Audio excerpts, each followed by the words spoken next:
It's really easy to be an armchair CEO and wag your finger at companies and judge all the mistakes they've made over the last few years, like Microsoft and Xbox, and then give unhelpful advice like, you should just make better games. That would solve all your problems. Yeah, no shit, dude. What's difficult is providing specific solutions or strategies that can help get a company or a business out of a hole and solve these problems that they have. And in this video, what I want to talk about are my 5 categories of games that I think Microsoft should focus on adding to their library and the offerings that they're going to put out over the next 5 to 7 years to ensure that they have the right amount of diversity and the right type of diversity in the titles that they publish. And this is going to sound kind of silly, okay, but stick with me. I call this the 5 B's of good gaming. And these 5 B's are Boobs, Boast, Blasphemy, Belong, and Balls. We're going to start off strong with Boobs as the first category here. And these should be games that appeal to young men and stereotypical dudes. Dudes who like guy stuff. Right now, Xbox does not have a lot of that. And that's okay to offer other games that we'll talk about later, but you need games that are inappropriate and they're violent and there's blood and guts and combat and maybe there's some objectification of certain demographics in those games. These are titles that when a 16-year-old kid asks his parents, hey, can I have this game? They have to do some research because they're like, I don't know if this is appropriate for you. The second B is Boast.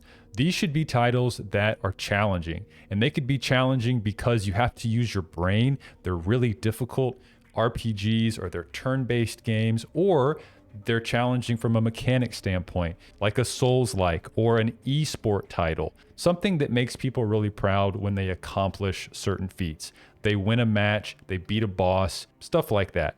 The third B is Blasphemy, and Blasphemy really just means we're talking about stuff in games or things are occurring in games that you really would not be able to discuss in a corporate meeting at Microsoft headquarters. If certain lines of dialogue in this game ended up in an email, that might trigger a response from HR. The content in these games should inevitably be politically incorrect most of the time and go against the grain of what the culture is in corporate America. This doesn't mean that it needs to be like overtly racist or sexist or discriminatory against any group of people, but it should be something that is a little bit touchy at times. A good example of this would be Grand Theft Auto. The fourth B is Belong. These are games that you escape from reality, and when you're in these worlds, you don't think about the stress of life. You don't think about all the shit you have to do at work. You are completely immersed in this calm,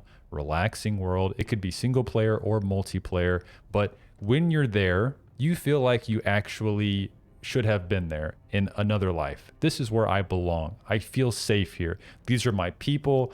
This is a non-judgmental space. Everyone gets along and there's just good vibes. And the fifth B is Balls. You have to be willing to take risks and put money into studios that show promise and potential and just throw games out there. You can't keep releasing the same games from the same franchises over and over and over again and then wonder why people have kind of lost interest. Put some money into unknown studios with brand new IPs and see what sticks. If you have $75 billion to put into Bethesda and the Activision Blizzard acquisition, yet that hasn't really amounted to much just yet.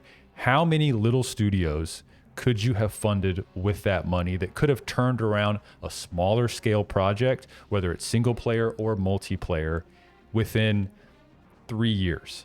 You could have funded hundreds of studios with that money. And that's it. Those are the 5 B's. Boobs, Boast, Blasphemy, Belong, and Balls. And if Microsoft can implement this strategy or something like it in a correct way, that should give them the diversity and the quality of titles within their library to where people might actually want to come back to Xbox and spend the money on a console and invest in their ecosystem and be a long-term customer.